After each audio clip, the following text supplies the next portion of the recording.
Sir आवाज आ रही है। अच्छा, थैंक यू।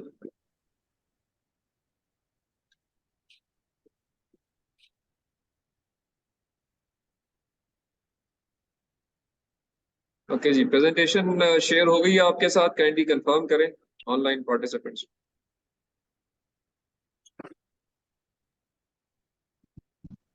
सर आ रही जी है, सर, आ रही है। शेयर हो रही है सर। ये शेयर हो रही है सर। अच्छा जी, सो मैं सिर्फ लिंक कर रहा था कि हमने जो बातें की थी ऑन दी राइटिंग मिस्टेक्स, उसमें ये हमने कुछ बातें की। हमने ये भी कहा जी कि कुछ मिसस्पेल्ड वर्ड्स और एपोस्ट्रोफीज और यानी जो ग्रामरली से रिलेटेड अफेयर्स हैं उनमें आप ग्रामरली को इस्तेमाल कीजिए। ग्रामरली की मैंने आपको बड़ी डिटेल्ड एक डॉक्यूमेंट भी दिखाई। फिर मैंने आपको माइक्रोसॉफ्ट 365 के बारे में भी बताया कि वहां पे ये इनबिल्ट टूल है, अगर आप यूज करना चाहें वहां से यूज कर सकते हैं। या एक पुअर मैन सोल्यूशन है कि जीमेल के ऊपर आप जाके अपना कंटेंट कट पेस्ट करें तो वो आप उसका जो ईमेल एडिटर है वो ऑटो पे आपके पास के आपको फैसिलिटी देता है कि आपकी अंग्रेजी की इस तरह की मिस्टेक्स हाईलाइट करता है, उसको आप ठीक कर सकते हैं। ठीक है। फिर हमने एक बात ये की थी कि पास्ट टेंस या फ्यूचर टेंस को इस्तेमाल नहीं करना होता, always write in the present tense. ठीक है, आप क्लास में ही है? पक्की बात है? क्या बात की है लास्ट हमने?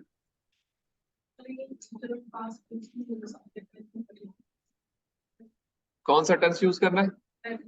प्रेजेंट टेंस में लिखना है। ओके, सो प्रेजेंट टेंस में आपने लिखना है। ठीक है जी। ऑनलाइन लोगों को मेरी आवाज आ रही है? जी सर, आ रही है। सर आ रही है। बात की समझ आई है जी, ये जो बातें मैंने की है? जी सर। अच्छा जी, अकॉर्डिंगली हमने फिर आगे कुछ और बातें भी की कि जितनी साइटेशंस आपने विद इन टेक्स्ट लिखी हैं उतने ही बिब्लियोग्राफी में होनी चाहिए और अदरवाइज भी यही होना चाहिए। अगर 40 पेपर रेफर किए हैं इन टेक्स्ट तो 40 ही एंड पे होने चाहिए। अगर वहां 30 किए हैं तो अंदर 30 होने चाहिए। दोनों तरफ इक्वल नंबर ऑफ रेफरेंसेस होने चाहिए जी। ऑटोमेटिकली हमने इसमें भी हमने इसमें क्या पढ़ा था? किस पर्टिकुलर टूल को हमने? मेंडले। मेंडले भी है और इसके अलावा एंड नोट भी है। दोनों को आप कंसल्ट कर सकते हैं। Mendeley is more famous because of its free access through Scopus. Scopus पे हम किस तरह लाइब्रेरी बना सकते हैं, किस तरह अपने रेफरेंसेस ऐड कर सकते हैं और उनको कैसे अपनी डॉक्यूमेंट में इंपोर्ट एक्सपोर्ट कर सकते हैं, वो हमने क्लास में कवर किया था। तो उसको यूज करें ताकि आप एक पैटर्न पे रहें।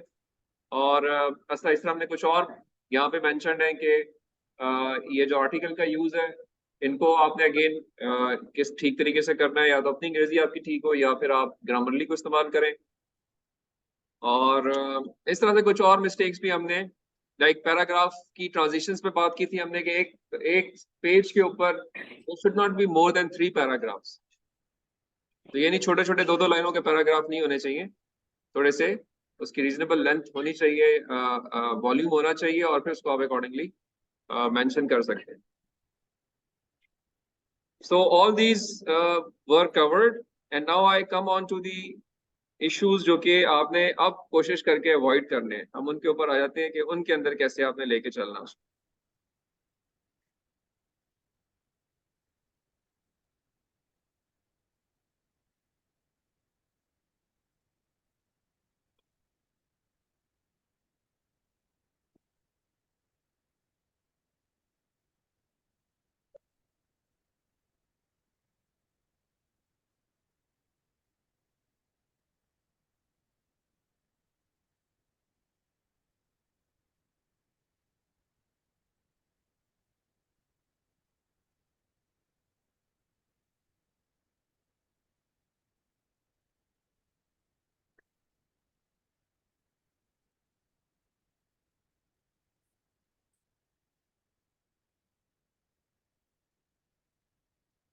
अच्छा जी, विजिबल है जी स्लाइड सबको? ऑनलाइन ऑनलाइन भी नहीं विजिबल है? सर। No sir. अच्छा, नहीं सर, अभी विजिबल नहीं है sir. Let me share it.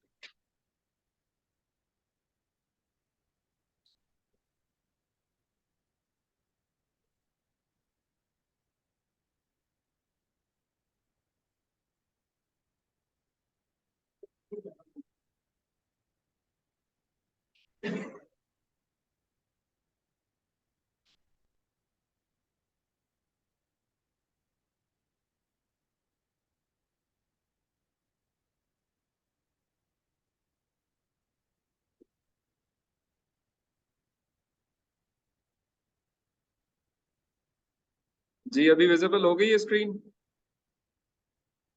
Ji sir हो गई। अच्छा जी, अगेन राइटिंग मिस्टेक्स के पर्सपेक्टिव से हम बात कर रहे हैं, आगे चलते हैं थोड़ा सा, ठीक है।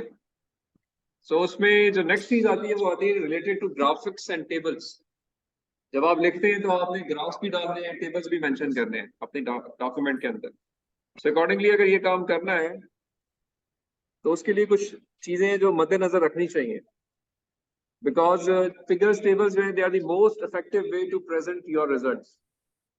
सिर्फ टेक्स्ट धड़ाधड़ लिखे जाना भी ठीक नहीं होता, कुछ आपको डॉक्यूमेंट में खूबसूरती के पर्सपेक्टिव से बात करनी होती है। तो उसमें जो इंपॉर्टेंट एस्पेक्ट्स हैं वो यहाँ मेंशन है, like captions should be able to stand alone such that the figures and tables are understandable without the need to read the entire manuscript. Self contained होना चाहिए आपका टेबल और डायग्राम, ये नहीं कि उसको देखने के बाद फिर आप कहीं ढूंढने जाके कि मैं इसको कहाँ पे एक्सप्लेनेशन कहाँ पढूं इसकी।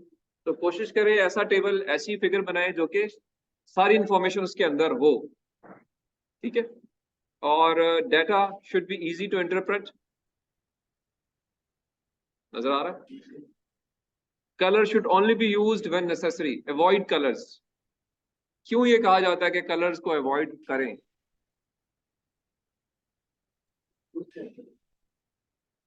कलर्स कंफ्यूज नहीं करते, कलर्स तो क्लैरिटी के लिए होते हैं।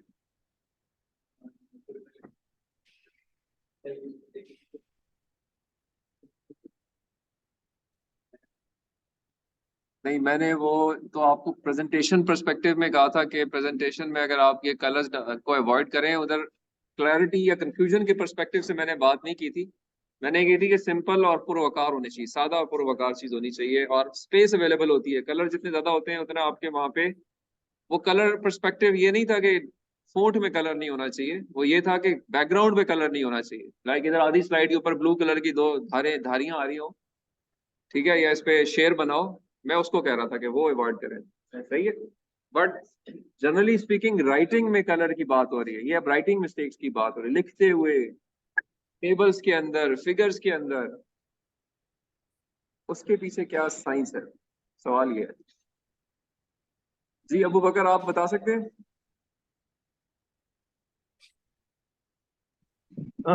सर ये समझ नहीं आई बात, दोबारा सर काइंडली अगर आप। समझ तो मुझे, मैंने तो इसलिए आपसे पूछा ना कि आप समझाएंगे कि कलर जो है वो यूज नहीं करना चाहिए लिखते हुए या डायग्राम्स में या फिगर्स में, इसके पीछे क्या साइंस है? सर वो अटेंशन डाइवर्ट उसकी उस तरफ कर देंगे, जो मेन पॉइंट है हमारा, जो फोकस है उस तरफ शायद उस तरह ना बंदा, या जो नहीं ऑडियंस है वो ना उस तरफ कर नहीं सके सर। नहीं, ये वजह नहीं है। सर आप बैकग्राउंड की बात करें कलर की या राइटिंग की? तो सर ब्लैक ही बात थोड़ा कलर, ब्लैक एंड व्हाइट, हाँ आप ठीक कह रहे हैं, ब्लैक ही बात थोड़ा कलर, आप सही कह रहे हैं। कलर लेकिन ये अपने एक्सपीरियंस की बेस पे आप बात कर रहे हैं। ये आम बच्चों के लिए कलर जो होता है वो सुर्ख पीला नीला वो कलर होते हैं, सफेद और ब्लैक कलर नहीं होते, ठीक है। सफेद और ब्लैक जो है वो कलर नहीं है, कलर ये जो इसमें रेड में लिखा हुआ ये कलर है, ठीक है। हाँ, तो कलर से मुराद ये है कि आपने अपनी डायग्राम्स के अंदर से आपने कंपैरेटिव एनालिसिस करनी है ना। मैं आपको एक डायग्राम दिखाता हूँ,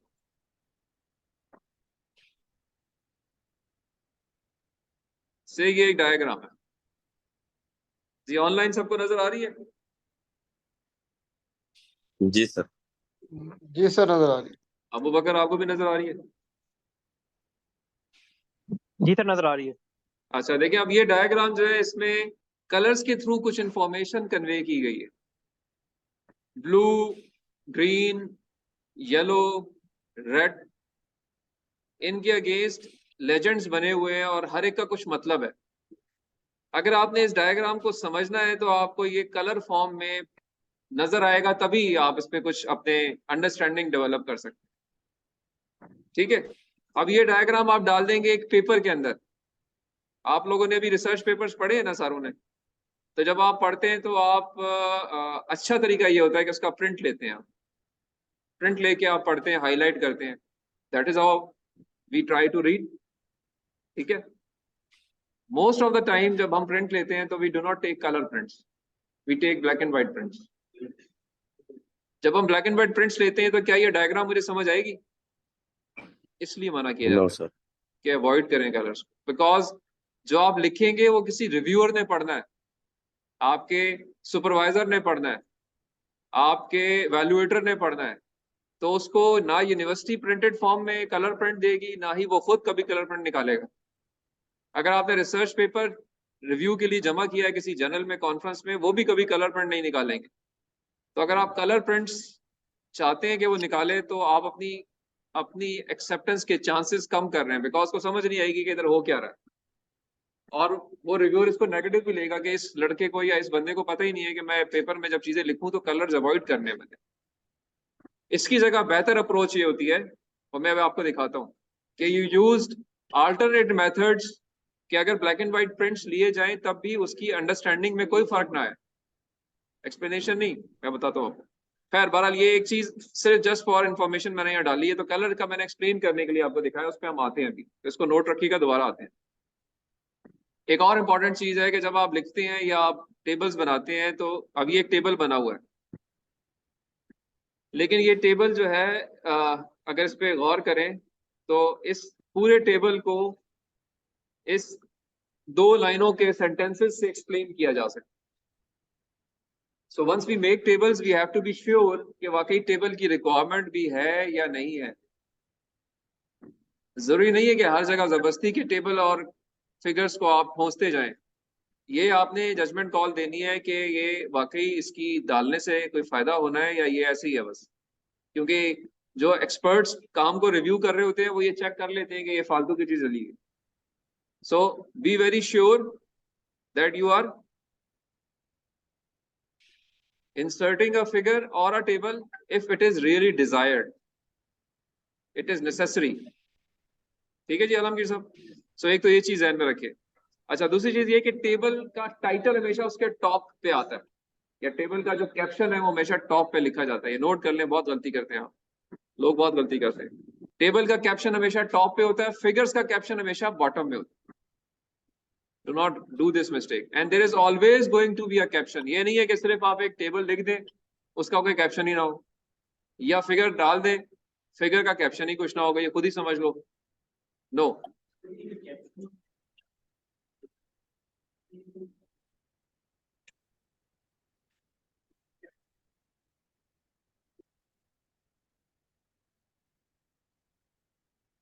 लेफ्ट अलाइन कहना है, आप कहना चाह रहे हैं, इसमें सेंटर अलाइन करते हैं।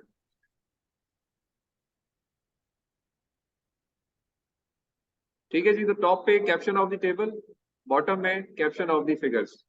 ठीक है, अब यहाँ पे जो हम बात कर रहे थे कि sometimes there is a choice between a table और अ फिगर। ये एक ही फिनोमेना है, उसका टेबल भी बन सकता है, उसकी फिगर भी बन सकती है।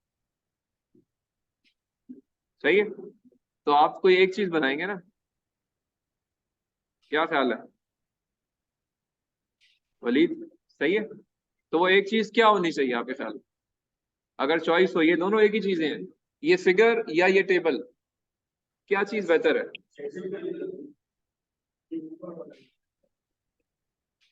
फिगर जो है वो बेहतर है। अच्छा, जो साइंटिस्ट है ना वो कहते हैं जी कि टेबल बेहतर होता है। फिगर अगर चॉइस दोनों की मिल रही है ना, तो go for the table.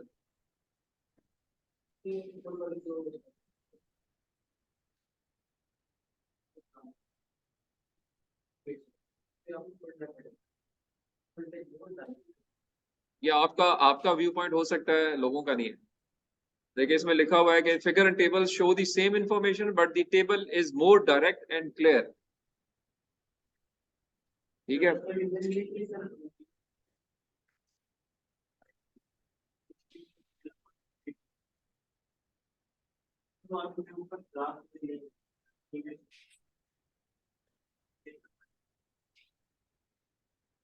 You right,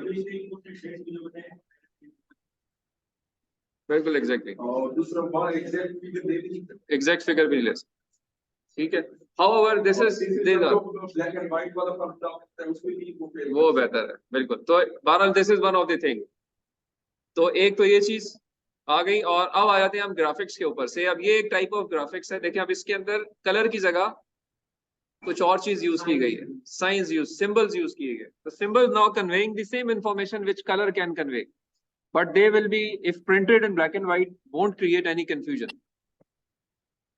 right? But this still a poor graphics because ये बड़ी haphazard है. क्या issues है इसमें? Legend properly defined नहीं है, ग्राफ में बहुत ज्यादा डाटा है और कोई ट्रेंड लाइन नजर नहीं आ रही. ठीक है, so a better information could be by this way. अब यहाँ पे देखें क्या किया है इसने, लेजेंड्स को डिफाइन कर दिया, लेकिन स्टिल डाटा जो है वो बहुत ज्यादा है और कोई ट्रेंड लाइंस यहाँ भी नजर नहीं आ रही, बट पहले से बेहतर फिगर है. बट अब इवन बेटर आइडिया है कि इसको आप डिवाइड कर लें, एक की जगह 2 ग्राफ्स बना लें और ट्रेंड लाइन भी डिफाइन कर दें, डाटा को भी बेहतर ऑर्गेनाइज हो जाएगा और आपका लेजेंड भी क्लियर होंगे. तो अंडरस्टैंडिंग ज्यादा बेहतर है यहाँ पे. And it's a black and white figure. 2 different trends show कर रहा है, 2 डिफरेंट डाटा के स्टैंडर्ड शो कर रहा है या डाटा पॉइंट्स शो कर रहा है with some alternate source other than figure, other than colors. So it is better to make your graphs this way. ठीक है शुएब, यहाँ पे कोई सवाल, कोई डाउट तो नहीं? So ग्राफिक्स की बात हमने कर ली, ग्राफिक्स और टेबल्स की बात हो गई. अब हम आते हैं जी, मैथमेटिक्स होती है आपकी बहुत सारी.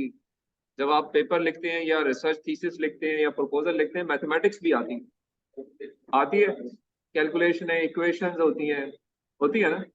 तो उन इक्वेशंस को आप कैसे लिखेंगे? जी आप बताइए, आपका नाम क्या है? सबा जी, आप बताइए, how to write equations in Word. आप वर्ड पे लिख रही हैं ना, कैसे लिखेंगे? कभी नहीं लिखी इक्वेशंस, कभी नहीं लिखी, सिंबल्स यूज नहीं किए कभी? यस या नो? कैसे किए? इंसर्ट इक्वेशन होती है उसके अंदर, उसको यूज किया, उसी से लिखती है. हाँ जी, बाकी सारों को भी पता है कि एक वर्ड के अंदर इंसर्ट इक्वेशन की ऑप्शन होती है, उसको हम इक्वेशन एडिटर कहते हैं. x² = 2y + 3x लिखना है, तो आपने एक तरीका तो ये कि मैं इसके x² को यूज करूं, सिंपल टेक्स्ट एडिटर को इस्तेमाल करूं. वो काम नहीं करना है, टेक्स्ट एडिटर को इस्तेमाल नहीं करना, इक्वेशन एडिटर को इस्तेमाल करना है जब भी इक्वेशन लिखनी है, because otherwise it's a non professional look. तो जब भी कोई सिंबल देना हो, जब भी कोई इक्वेशन लिखनी हो, you must use the equation editor. And it is applicable to your presentation slide as well. Presentation पे जो स्लाइड बनती है उसमें भी आपको, जो आप पीपीटी बनाते हैं पावर पॉइंट की, वहां भी अगर आपने इक्वेशंस कोई डालनी है तो वो इक्वेशन एडिटर से लेके डालें, टाइप ना करें. टाइप से मुराद टेक्स्ट में टाइप ना करें. ठीक है जी, ऑनलाइन लोगों को मेरी बात समझ आ रही है? जी सर. समझ आ रही है. सो स्टैटिस्टिक्स जब भी आएगी, जब भी आपकी इक्वेशंस आएंगी, जब भी सिंबल्स आएंगे, उसके लिए प्रोफेशनल्स, जो प्रोफेशनल आपको एड ऑन दिया हुआ है उस सॉफ्टवेयर ने, उसको इस्तेमाल करें. अगर आप लेटेक्स में काम कर रहे हैं तो लेटेक्स के अंदर भी टूल है जो कि इक्वेशन एडिटर को इस्तेमाल करते हैं. अगर आप वर्ड में काम कर रहे हैं, वर्ड में भी टूल है. और कोई भी आप सिंपल टेक्स्ट एडिटर यूज कर रहे हैं, वहां पे आपके पास इसके टूल्स अवेलेबल होते हैं, उनको इस्तेमाल करना है आपने जब भी इक्वेशंस लिखी. ठीक है,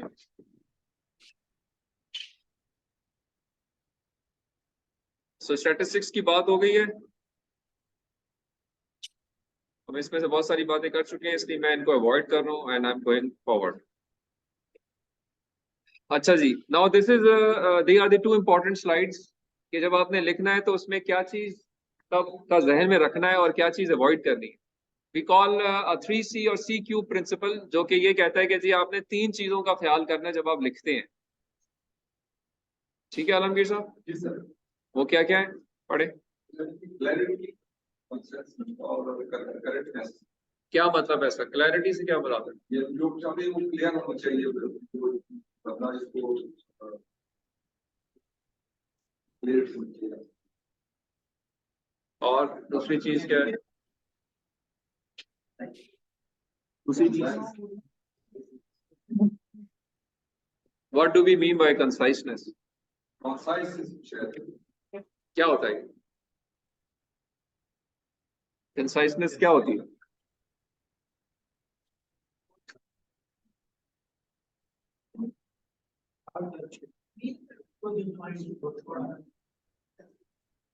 अगर एक बात एक जुमले में हो सकती है तो उसके लिए 3 जुमले नहीं लिखने। अगर एक पैराग्राफ में कोई बात हो सकती है तो 4 पैराग्राफ नहीं लिखने। और थर्ड चीज क्या है? हाँ, जो बात करें सही बात करें, गलत बात ना करें, ठीक और सच लिखें। तो क्लैरिटी से मुराद ये कि जलेबियां नहीं बनानी है कि अगले बंदे को समझ नहीं आए क्या कहना चाह रहे हैं। साफ स्ट्रेट बात करें, स्ट्रेट, बी स्ट्रेट। तो क्लियर हो, कम बात करें और ठीक बात करें। सही है। तो 3C प्रिंसिपल इज क्लियर। और जो अवॉइड करना है, ये 4 चीजें अवॉइड करते हैं। रेपिटिशन नहीं होनी चाहिए, एक बात एक दफा कर दी है दोबारा नहीं आनी चाहिए आगे जाके। एग्जेजरेशन नहीं होनी चाहिए, तारीफें नहीं करनी है बिला वजह की, बस बड़ी बड़ी मोटी मोटी यानी बड़े बड़े क्लेम नहीं करने। Be humble in your writing, humbleness होनी चाहिए, एग्जेजरेट नहीं करना। एम्बिग्विटी क्लैरिटी का ऑपोजिट है कि आपने शकूक व शुबहात नहीं डालने हैं अपने कॉन्टेक्स्ट के अंदर, टेक्स्ट के अंदर, कि आप कुछ समझना है कि क्या कहना चाह रहे हैं। एंड फोर्थ थिंग इज ये क्या होती है? डुप्लीकेशन तो ऊपर आ गई, रेपिटिशन इज डुप्लीकेशन।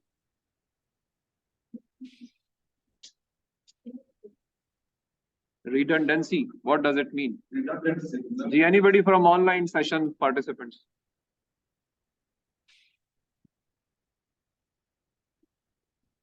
ऑनलाइन में से कोई बताएगा? तो डेटाबेस में रिडंडेंसी होता है कि इसमें टेक्नोलॉजी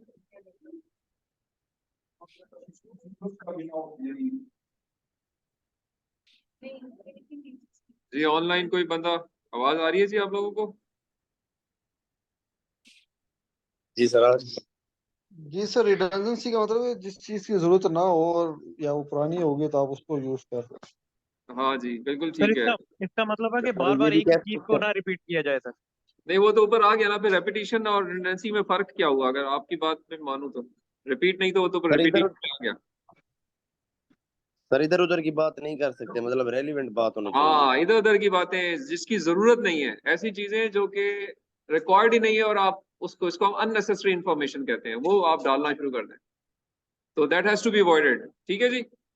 सो ये लिखते हुए इन चीजों का आपने ख्याल करना है व्हेनेवर यू राइट। ओके, इसकी एक्सप्लेनेशन नेक्स्ट स्लाइड्स के ऊपर है। ये I have already shared the slides, आप इसको गो थ्रू कर लीजिएगा कि क्या इससे इनकी एक्सप्लेनेशंस क्या है। मैंने उनको कुछ सिंपल वर्ड्स में एक्सप्लेन कर दिया है। एक और इम्पॉर्टेंट चीज जो यहाँ पे ये it is now mentioned here, it is के लैंग्वेज एडिटिंग सर्विसेज जो है वो रिसर्च डोमेन के अंदर अलाउड होती हैं। अगर आप किसी से अपनी अंग्रेजी ठीक कराना चाहते हैं तो उसमें कोई बुराई नहीं है। इनफैक्ट यूनिवर्सिटीज के इंग्लिश डिपार्टमेंट्स भी होते हैं, वो आपकी अंग्रेजी ठीक करते हैं और आप खुद भी इस पे इन्वेस्ट कर सकते हैं। और अभी खैर बहुत अच्छे टूल्स भी आ गए हैं, लाइक मैंने आपको एक्सप्लेन किया ग्रामरली को, और इस तरह के टूल्स और भी हैं, उनको भी यूज करें। But you can pay as well to get your language corrected, people do this as well. मैं बहुत दफा रिपीट कर चुका हूँ कि हमारी अंग्रेजी बनिस्बत किसी और अंग्रेजी बोलने वाले के, इवन यूरोप में रहने वालों से भी हमारी अंग्रेजी अच्छी है, पाकिस्तानियों की और इंडियंस की। यूरोप के अंदर भी आप जाएं तो सिवाय इंग्लिश अंग्रेजों के, या जिन्हें आप कहते हैं जो इंग्लैंड में रहते हैं, बाकी जितना यूरोप में लोग हैं वो उनको अंग्रेजी बोलनी नहीं आती है। इटली वालों को अंग्रेजी बोलनी नहीं आती, स्पेनिश को बोलनी नहीं आती, फ्रांस वालों को बोलनी नहीं आती, नेदरलैंड वालों को बोलनी नहीं आती, जर्मनी वालों को बोलनी नहीं आती। इनकी अंग्रेजी आपसे बुरी है सिवाय कुछ लोगों में। इसी तरीके से तमाम अफ्रीका वालों की अंग्रेजी आपसे बुरी है। इवन अमेरिकन की अंग्रेजी भी आप जैसी नहीं है। चलो अमेरिकन और ऑस्ट्रेलियंस बेहतर है, बट ये कि चाइना देख लें आप, कोरिया देख लें आप, जापान देख लें, इन लोगों की अंग्रेजी इतनी अच्छी नहीं है जितनी आप लोगों की है। तो दोज पीपल, उनके जो आप रिसर्च पेपर्स पढ़ते हैं उनकी अंग्रेजी बहुत अच्छी नजर आती है, तो उसका वजह ये नहीं कि वो खुद लिखते हैं, वो एडिटिंग सर्विसेज जो लैंग्वेज पॉलिशिंग एजेंसीज है उनको इस्तेमाल करते हैं। दे गिव देयर आइडिया, अपनी जुबान में लिख के देते हैं और वो उसको अंग्रेजी में कन्वर्ट करते हैं most of the time. So there are some publishers which you can use or anybody can use. ये कुछ एक लिस्ट यहाँ पे है। they ask for some payment and anybody can use it अगर if he or she wants, just for information. Okay, Let's move forward.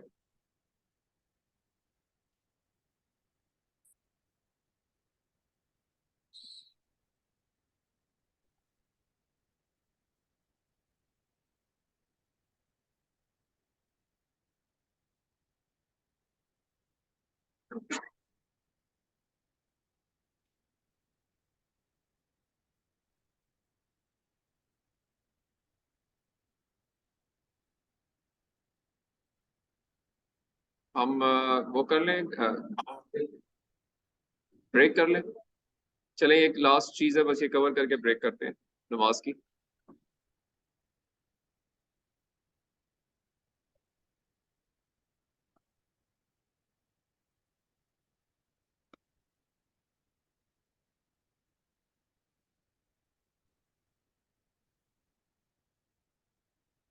Okay ji, screen visible है जी online participants को?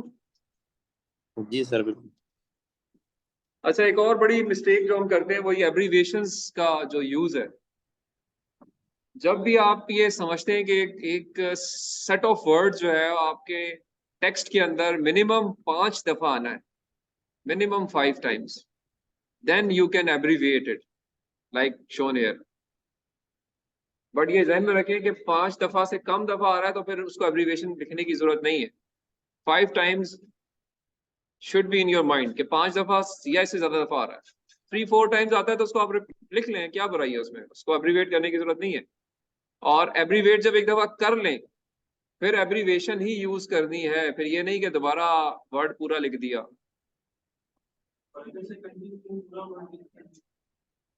एक दफा एब्रीविएट कर लिया तो फिर एब्रीविएशन यूज करनी है। फिर क्यों किया था एब्रीविएट? अगर आप नहीं किया तो वो तो मैं पहले ही कह चुका हूँ कि अगर आप मिनिमम 4 दफा आ रहा है, 5 से कम दफा आ रहा है तो एब्रीविएट करने की जरूरत ही नहीं है। एब्रीविएट उस सूरत में करते हैं कि कम जल्दी जल्दी बात हो जाए ना।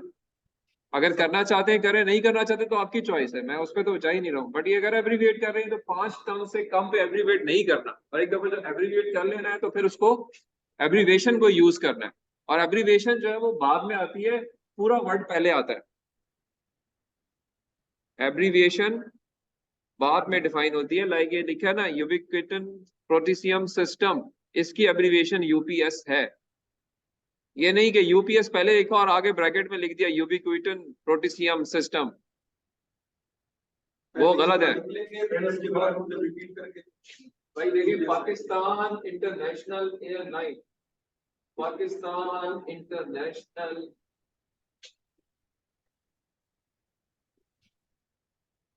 एयरलाइन, ये मैंने पूरा लिखा, इसकी एब्रीविएशन है PIA। ऐसे ही है, ये यूं ही लिखनी है, ये नहीं करना कि PIA और इसको लिखें कि इसकी एब्रीविएशन है पाकिस्तान इंटरनेशनल एयरलाइन।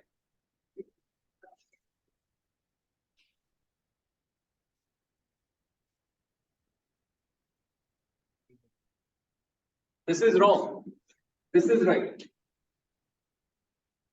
ऐसे भी हमारे कुछ चीजें हैं जो इस तरह से एब्रीविएट कर रहे हो, तो ये गलत है ना, ये ठीक है। तो और फिर ये कि ये भी याद रखें कि जरूरी नहीं होता कि एब्रीविएशन में पहला वर्ड कैपिटल हो। ठीक है जी। फ्लो, इंग्लिश जो फ्लो होता है उसमें अगर तो ये कोई प्रॉपर नाउन नहीं है, लाइक पाकिस्तान एक कंट्री का नाम है इसलिए इसका P कैपिटल है। अदरवाइज अगर एक नॉर्मल, जिस तरह यहाँ मैंने लिखा हुआ भी है सामने, ये जो एग्जाम्पल दी हुई है, फर्स्ट वे या पहली जो चीज है वो ठीक है जिसमें स्मॉल वर्ड्स के साथ मेंशन्ड है। डॉक्टर साहब इधर आपको क्या, हाँ। ये ठीक तरीका है, ये गलत तरीका है। फर्स्ट कैपिटल नहीं होना चाहिए, फर्स्ट कैपिटल नहीं होना चाहिए, ठीक है, that is a wrong way. लाजमी नहीं है कि एब्रीविएशन, और एब्रीविएशन ये भी लाजमी नहीं होता कि एब्रीविएशन में सारे कैपिटल हो। You can abbreviate with small letters as well.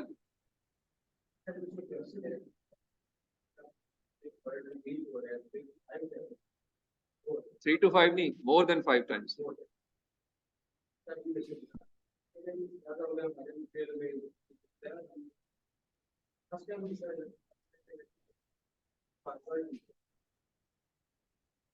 सही।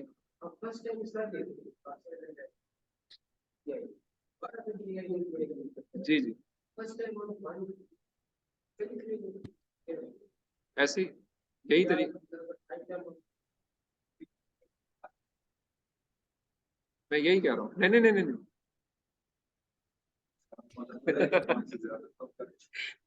नहीं नहीं, इस तरह नहीं करना कि 5 दफा बार बार लिखना है आपने। वो पहली दफा ही लिख के आपने जो है उसके बाद उसको बस फिर क्लोज कर देना, फिर यही यूज होगा बस। हाँ ठीक है, हाँ ऐसे ही। ठीक है जी, हाँ जी।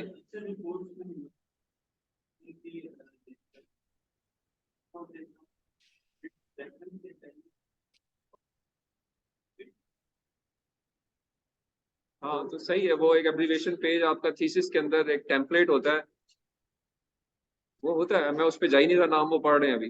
तो फिर हम सिर्फ ये पढ़ रहे हैं कि एब्रीविएशन किस तरह देनी है।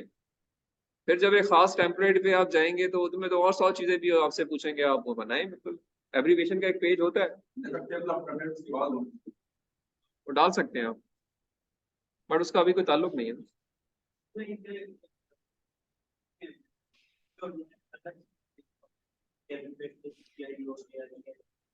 वो उन्होंने वहां दी होती है, बट वो टेक्स्ट में जब भी पहली दफा आएगी रिपीट होगी। इसका ये मतलब कतई नहीं है कि वहां अगर लिस्ट में नाम आ गया तो आगे बस आप एब्रीविएशन ही यूज किए जाए, नहीं। वो सिर्फ रेफरेंस के तौर पे एब्रीविएशन की एक बना हुआ है कि जी ये 20 एब्रीविएशंस मेरे टेक्स्ट के अंदर यूज हुई हैं, और एक सेकंड डॉक्यूमेंट है कि अगर अंदर कहीं आपको नजर आए डायरेक्ट पेज नंबर 20 के ऊपर, तो आप जाके कंसल्ट कर सकें, बजाय आप जाके ढूंढने के जी पहले पेज में कहाँ लिखा था ये। बट जब टेक्स्ट डॉक्यूमेंट लिखी जाएगी तो उसमें आप एक दफा डिफाइन करेंगे, मैं ये आपसे कह रहा हूँ। ओके जी, जवाद आप ऑनलाइन भी एंटर हो गए। कोई और जवाब भी है, जानते हैं उसको आप? क्यों नहीं जानते? तुम्हें पता ही नहीं, तुम्हारे नाम का एक बंदा है क्लास में और उसमें तो जानते ही नहीं हो। अच्छा जी, okay. So abbreviations is fine. Abbreviations के बाद जो अभी ब्रेक से पहले एक लास्ट चीज मैंने कवर करनी है, वो है हमारा कवर लेटर। एक चीज एक चीज है, इसको हम नाम देते हैं कवर लेटर का। कवर लेटर ये होता है, कवर लेटर का ताल्लुक है रिविजन्स के साथ। राइट, आपने एक काम किया और उसमें कुछ गलतियां निकल आई, और आपको जिसने वो पढ़ा है उसने आपको वापस कर दिया कि जी इसमें गलतियां हैं, ठीक करके लाए। सही है। अब आप जब उसको ठीक कर लेंगे और रीसबमिट करेंगे तो आप एक कवर लेटर लिखेंगे और साथ 2 डॉक्यूमेंट्स देंगे। एक डॉक्यूमेंट होगी रिवाइज्ड डॉक्यूमेंट जो आपने ठीक किए, और एक डॉक्यूमेंट होगी जो गलतियां थी उनके जवाब, पॉइंट बाय पॉइंट। क्या आप पहली गलती आपने ये बताई थी, उसका ये मैंने एक्शन किया। दूसरी गलती आपने बताई थी, उसका ये एक्शन किया। तीसरी गलती पे ये एक्शन किया। Remember, whenever you get some revisions from any direction, from your seniors, from your reviewers, from your evaluators, once you resubmit a document, you always submit a response to reviewer comments, revised document and a cover letter. 3 चीजें आप देखते हैं। Cover letter में क्या होता है जी, कि जो काम आपने किया उसके बारे में आप ब्रीफ सा बताते हैं कि जी मैंने फिलहाल चीजें ठीक कर ली हैं, मैंने ये पहले भी एक जगह जमा किया था, वहां से मुझे कुछ इंस्ट्रक्शंस मिली थी, मैंने उनको भी ठीक किया है। सो ऐसी वो इंफॉर्मेशन जो आप समझते हैं कि जी जो डायरेक्ट उस डॉक्यूमेंट का हिस्सा नहीं बन सकती, वो आप कवर लेटर में लिख देते हैं। जो गवर्नमेंटल ऑर्गेनाइजेशन में लोग काम कर रहे हैं, आप जब भी एक एप्लीकेशन किसी की कहीं भेजते हैं तो उसके ऊपर एक कवर लेटर लगाते हैं, कवरिंग लेटर लगाते हैं। ठीक है, तो बस ध्यान में रखें, covering letter is all that thing which is not part of the actual document. So you write it, ये फलां बंदे ने लिखा है, इस वजह से लिखा है, और इसने पहले भी लिखा था और वहां से कुछ अप्रूवल आया था, इस वजह से मैं ये भेज रहा हूँ। ठीक है, तो कवर लेटर का वही सेंस है, बट यहाँ पे रिसर्च की डोमेन या रिसर्च के पर्सपेक्टिव से। ठीक हो गया जी। सो कवर लेटर आपने लिखना है जिसमें you need to write anything. अब चूंकि आप रिसर्च स्टूडेंट हैं तो आप किसी एडिटर को लिखेंगे, किसी इवैल्यूएटर को लिखेंगे, किसी सुपरवाइजर को लिखेंगे, तो आप अकॉर्डिंगली अपना उसमें कुछ भी चीज डाल सकते हैं जो आप समझते हैं कि मुनासिब है। तो यहाँ पे कुछ जनरल चीजें लिखी हुई हैं, आप इनके अलावा भी कुछ चीजें ऐड कर सकते हैं। और मैं आ जाता हूँ revision and response to reviewers के ऊपर।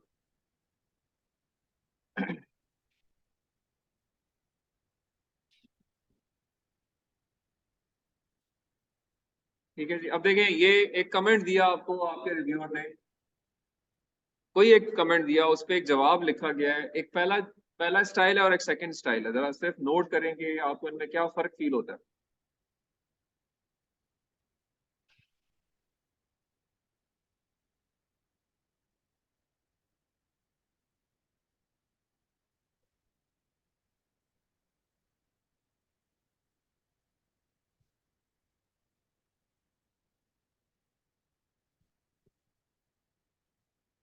नजर आ रहा है?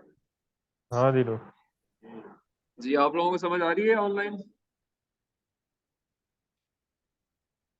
जी सर। जी सर आ रही है। कौन एक्सप्लेन करेगा इसमें क्या समझ आ रही है आपको इस स्लाइड से? ये पोस्ट रेफरी रिवीजन की है किसी ने?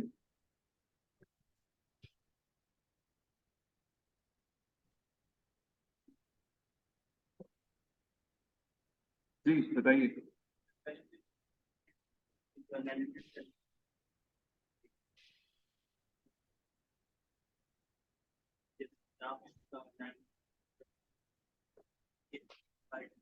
ऐसी कोई बात इसमें नहीं है।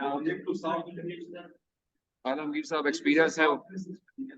हाँ हाँ और जैसे दूसरी बात ये थी कि शो नहीं हो रहा कि उसने बैक वाइज को हाँ। ये शो नहीं हो रहा। तो इसमें सेंस है ना, वो यही है कि आपने जब जवाब देना है ना, तो आपने उसके मुंह, हाँ, उससे लड़ाई नहीं करनी है। हो सकता है रिव्यूअर ने ठीक कमेंट ना दिया हो सकता है आपके सुपरवाइजर को समझ ना आई हो, रिव्यूअर कोई भी हो सकता है ना। तो आपने उसको टेसिटली जवाब देना है, आराम से समझ के, और अकॉर्डिंगली रेफरेंस कोड करना है कि ये फलां चीज है और इस वजह से मैंने इस तरह से बात की है। तो ये सिर्फ आपको ये सेंस कन्वे कर रहा है कि whenever you respond in a tone which is acceptable to everybody, मतलब don't be harsh। ठीक है।